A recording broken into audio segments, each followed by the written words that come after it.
le cadre du plan Sénégal émergent au niveau de son axe 2, le capital humain, qui est décliné au niveau des ministères sectoriels. Et pour le nôtre, ministère en charge de la formation professionnelle, de l'apprentissage et de l'insertion, que Mme Maria Massar a l'honneur de diriger, il s'agit d'identifier l'ensemble des axes de formation et permettre à notre jeunesse d'en bénéficier pour avoir des métiers qualifiés et les préparer vers l'insertion. En ce qui concerne l'atelier d'aujourd'hui, c'est dans le cadre de la mise en œuvre du programme PDCEJ, le programme d'appui au développement des compétences pour l'employabilité et l'entrepreneuriat des jeunes dans les métiers porteurs. Quand on dit métiers porteurs, les métiers du pétrole et du gaz constituent aujourd'hui des métiers phares.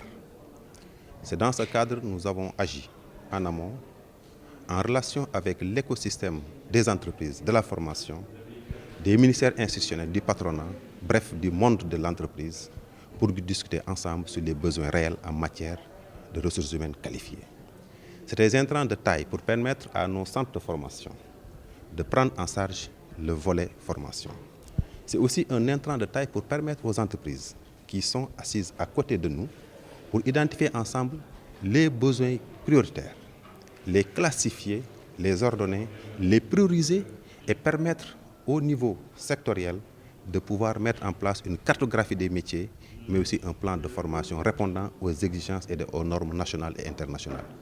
C'est là un réel motif de satisfaction pour dire que l'État du Sénégal, à travers le ministère en charge de la formation professionnelle, est en train de donner des réponses pour que l'exploitation gazière et l'exploitation pétrolière puissent d'abord profiter aux jeunes Sénégalais. La première autorité à informer sur ça, c'est le président de la République qui a informé de vive voix, à travers des programmes d'urgence pour la prise en charge de la formation et de l'insertion des jeunes. Plusieurs ministères sectoriels aussi ont pris le relais. En ce qui nous concerne, nous avons des plateformes d'information au niveau même déconcentré. Au niveau de chaque département, nous avons les pôles emploi et formation au profit des jeunes. Et d'ailleurs même le programme PDCEJ, qui a eu à dérouler ces actions de formation, a eu à faire des séances d'information au niveau de ces structures déconcentrées de l'État, pour que les jeunes puissent trouver sur place toutes les informations possibles pour accéder à l'emploi et à l'employabilité des jeunes. Bref, nous sommes dans un champ où l'information et les canaux d'information se multiplient. Il faudrait aussi qu'on essaye de toujours faire des efforts dans ce sens pour que le jeune qui se trouve à Fonguélébi, le jeune qui se trouve à Saraya, qui se trouve à Galaya, qui se trouve au niveau dans les autres contrées, puissent avoir la bonne information. L'État du Sénégal est en train de faire beaucoup d'efforts. Le ministère en charge de formation professionnelle est en train de faire beaucoup d'efforts. Il faudrait aussi, en fonction des exigences de l'heure, essayer de multiplier les actions d'information. Les métiers dans le monde pétrolier et gazier, c'est des métiers qui sont déroulés au niveau d'un processus pratiquement sur 10 étapes, allant même de l'exploration jusqu'à même l'utilisation finale, en passant par tout ce qui est exploitation, transport, logistique, etc. Donc il y a pratiquement un parterre de métiers, un parterre de sous-métiers et un parterre même de métiers connexes et de métiers transversaux. L'expression de ces besoins a permis de voir, pour chaque étape, quels sont les métiers qui sont ciblés.